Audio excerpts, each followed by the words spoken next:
चलिए वापस बाजार की तरफ नजर डालते हैं। सेंसेक्स में और निफ्टी में तेजी और मजबूत होती हुई दिख रही है।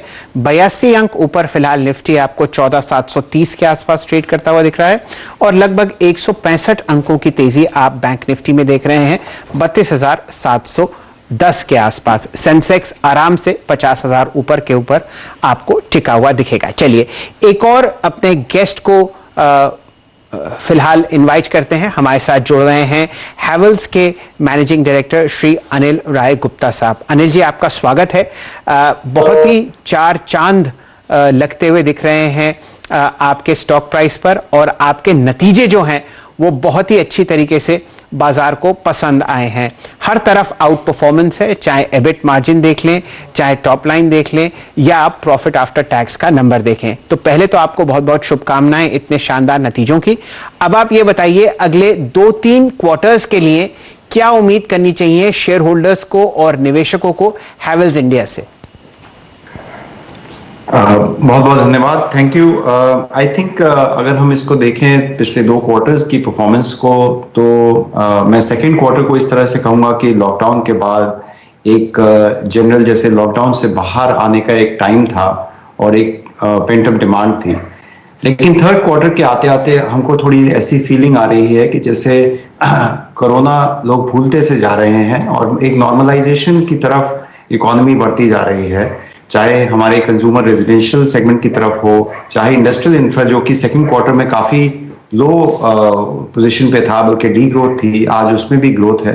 तो मुझे ऐसा लगता है कि मार्केट और इकोनॉमी नॉर्मलाइजेशन की तरफ आ चुकी है और अगर ऐसा ही मेंटेन रहा तो मुझे लगता है कि अगले 2 या 3 क्वार्टर्स या अगले कुछ साल इंडियन इकोनॉमी के लिए अच्छे रहेंगे और कंपनियों के लिए भी अच्छे रहने चाहिए।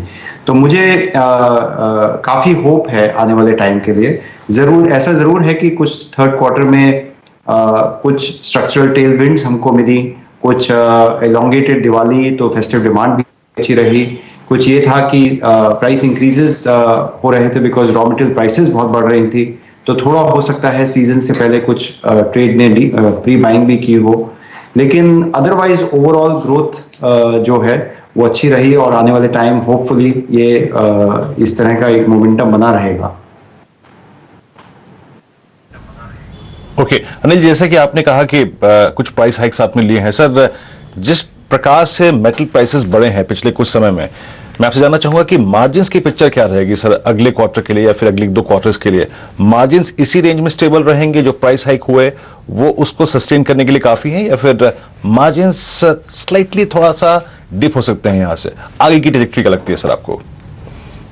आने वाले टाइम में ये बात सही है कि इस तरह का प्राइस इंक्रीज जो हुआ है, चाहे कॉपर है, एल्यूमिनियम है, स्टील है, प्लास्टिक्स है, इस तरह का देखा नहीं गया। तो अभी जो कंपनीज प्राइस इंक्रीज ले भी रही हैं उसमें एक टाइम लैग थोड़ा सा रहता है और हो सकता है पूरी तरह जो मार्जिन्स का फ्रंट पे हम लोग कॉस्ट इंक्रीज प्राइस इंक्रीज ना भी लें, क्योंकि मार्केट सेंटिमेंट को भी थोड़ा नजर में रखना पड़ता है। लेकिन एक चीज हुई है कि पिछले 8-9 महीने में कंपनियों ने भी काफी मेहनत की है, हम लोगों ने भी जो जो मैं कहूँगा जो गुड कॉस्ट थी उनको तो मेंटेन कर रहे हैं, वो वापस भी आ रही हैं, लेकिन बैड कॉस्ट कुछ कंपनीज से निकल गई हैं। इंक्रीज प्रोडक्शन की वजह से, प्रोडक्टिविटी बढ़ने से भी कॉस्ट ऑफ द प्रोडक्ट में थोड़ी कमी आई है। तो वो चीजों को बैलेंस करते हुए अगर हम पूरी तरह मार्केट में कॉस्ट को पास ऑन ना भी करें तो भी कंपनी में मार्जिन्स में इतना इम्पैक्ट नहीं आना चाहिए, क्योंकि अभी एक वॉल्यूम ग्रोथ भी आ रही है कंपनीज में। गुप्ता साहब, आप लगभग 5 सेगमेंट्स में काम करते हैं और हैवेल्स ने आउट परफॉर्मेंस कराया है हर तरफ, चाहे कंज्यूमर ड्यूरेबल्स देख लें, चाहे पीसीबी का मार्केट देख लें या आप डिमांड देखें छोटे और मंझले इलेक्ट्रॉनिक कंज्यूमर आइटम्स की। अब ये बताइए कि आगे आने वाले 3 तिमाही या 1 साल में कहां पर आपको डिमांड और बढ़ती हुई दिख रही है अपने सेगमेंट्स में और कहां आपको हल्की मायूसी का सामना करना पड़ सकता है? देखिए, मायूसी तो अब आने वाले टाइम का बड़ा कहना मुश्किल है, तो इसलिए हमेशा हम लोग तो ऑप्टिमिस्टिक और पॉजिटिव रहते हैं, तो उसी लिए काम करते रहते हैं। मुझे लगता है कि कंज्यूमर रेजिडेंशियल की अगर डिमांड बनी रहती है तो एक पॉजिटिव इम्पैक्ट जो आ सकता है वो इंडस्ट्रियल और इंफ्रा, जो कि हमारा 25% के करीब का बिजनेस है, उसमें एक पॉजिटिव इम्पैक्ट आना चाहिए, क्योंकि गवर्नमेंट स्पेंडिंग आने वाले टाइम में बढ़ेगी, कैपेक्स की तरफ लोगों का ध्यान है, गवर्नमेंट का भी फोकस है मैन्युफैक्चरिंग को बढ़ाने के लिए। तो उससे हमारे underground cable business, professional luminaires, industrial switch care, इन बिजनेसेस में भी थोड़ी पॉजिटिविटी आनी चाहिए। तो आने वाले टाइम इन चीज़ों में मुझे लगता है कि ग्रोथ अपॉर्चुनिटीज, और अगर स्पेसिफिकली मैं हैवेल्स की बात करूं तो लॉयड इटसेल्फ एक टर्नअराउंड स्टोरी है अपने आप में, क्योंकि जब हमने खरीदी थी तो ये काफ़ी डिपेंडेंट थी इंपोर्ट पे, चाइना पे, सारा एयर कंडीशनर्स मैन्युफैक्चर होके चाइना से आते थे। लेकिन हैवेल्स ने एक्वायर करने के बाद ही इसके ऊपर काफ़ी इन्वेस्टमेंट करके now we are fully self reliant, हम लोग इंडिया में ही सारी प्रोडक्शन करते हैं। तो उसका भी एक इम्पैक्ट आएगा, उससे हमको मार्केट शेयर गेन्स मिलेंगे, और आने वाले टाइम में लॉयड एक अच्छा ग्रोथ अपॉर्चुनिटी बन सकती है। सर, बजट बहुत नजदीक है, और बजट की आपकी एक्सपेक्टेशन क्या है, मैं जानना चाहूंगा। अब दो प्रोस्पेक्टिव से, अगर रियल एस्टेट को बढ़ावा देने के लिए जब कदम उठाती है सरकार तो उसका एक इम्पैक्ट पड़ेगा आपके बिजनेस पे, साथ ही साथ लोकल मैन्युफैक्चरिंग को बढ़ावा देने के लिए अगर कदम उठाती है तो भी इम्पैक्ट पड़ेगा। आपकी बजट से एक्सपेक्टेशन सर क्या कहें, बताइए। आई थिंक गवर्नमेंट की इंडिकेशंस तो यही दिखा रही हैं कि वो मैन्युफैक्चरिंग को और बढ़ोतरी देंगे इस बजट के थ्रू, तो वो हमारी एक्सपेक्टेशंस हैं। रेजिडेंशियल सेक्टर जो कि पिछले 3-4-5 सालों से थोड़ा लो रहा है, अगर उसकी तरफ उसमें कुछ बढ़ोतरी पिछले कुछ महीनों में आई है, इंटरेस्ट रेट्स डाउन आने से एक डिमांड बढ़ी है, कुछ कोविड के बाद कंज्यूमर सेंटिमेंट बढ़ा है, चेंज हुआ है, उससे डिमांड बढ़ी है। तो अगर यही मेंटेन रहता है तो ये भी एक एक्सपेक्टेशन है। और तीसरा, मेरे हिसाब से कंज्यूमर डिमांड बढ़ाने के लिए अगर कहीं किसी प्रोडक्ट्स के ऊपर जीएसटी थोड़ा हाई है, वो भी अगर थोड़ा गवर्नमेंट उसके ऊपर सपोर्ट देगी तो कंज्यूमर डिमांड बढ़ने से मैन्युफैक्चरिंग की आउटपुट बढ़ेगी। तो I believe, I think we are hoping for a very good budget in the coming time. ये तो आपकी राय गुप्ता साहब बजट पर थी।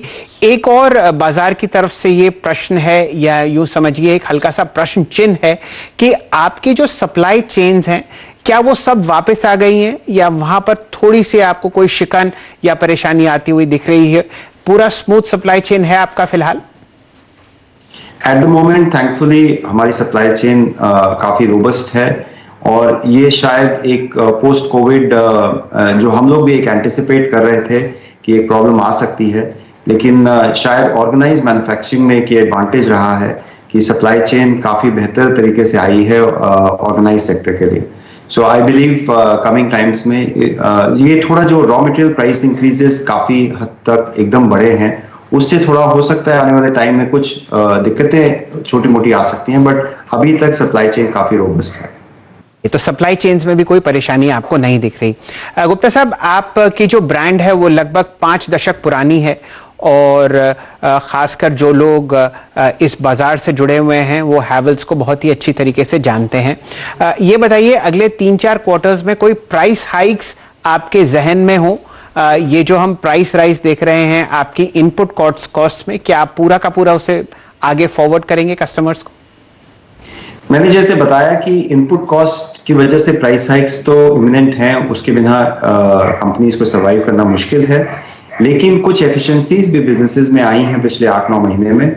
हो सकता है उसको बैलेंस करके हम लोग अपने मार्जिन्स को ना इफेक्ट करते हुए भी शायद पूरा प्राइस इंक्रीज ना लें जो जितना कॉस्ट इंक्रीज हुआ है, क्योंकि हो सकता है कॉस्ट इंक्रीज भी टेम्परेरी हो सकता है आने वाले टाइम में यहाँ पे भी कुछ सॉफ्टनिंग आए, तो तब तक हम लोग इसको देखते रहेंगे, मेंटेन करते रहेंगे, लेकिन एक केयरफुल बैलेंस बना के आगे चलेंगे। गुप्ता साहब, आपका बहुत बहुत आभार, आप हमारे साथ जुड़े, और बहुत ही शानदार नतीजे, मार्केट बीटिंग रिटर्न्स आपने हैवेल्स की तरफ से आते हुए देखे, और पिछले कई सालों से हैवेल्स का जो स्टॉक प्राइस है उसने अपने इन्वेस्टर्स को बहुत ज़बरदस्त मुनाफा कमाते हुए दिया है। मैं ये उम्मीद करता हूं कि ये शानदार रैली आप आगे आने वाले सालों में भी देखते रहेंगे, और गुप्ता साहब हमेशा की तरह हर तिमाही में हमारे साथ जुड़ेंगे और आगे के व्यूज देंगे। अनिल जी, आपका बहुत बहुत आभार। चलिए थैंक यू। वापस बाजार से जुड़ते हैं। फिलहाल आपके सामने 82 अंक की तेजी 14,730 पर आपको आती हुई दिख रही है निफ्टी पर, और लगभग 140 अंक ऊपर आपको बैंक निफ्टी ट्रेड करता हुआ दिखेगा 32,680 के आसपास। वापस जुड़ते हैं चंदन टपाड़िया साहब से। चंदन जी, आपके लिए प्रस्तुत है सियाक लिमिटेड। यहां पर आपने बहुत ही शानदार लॉन्ग कॉल दी थी, बताइए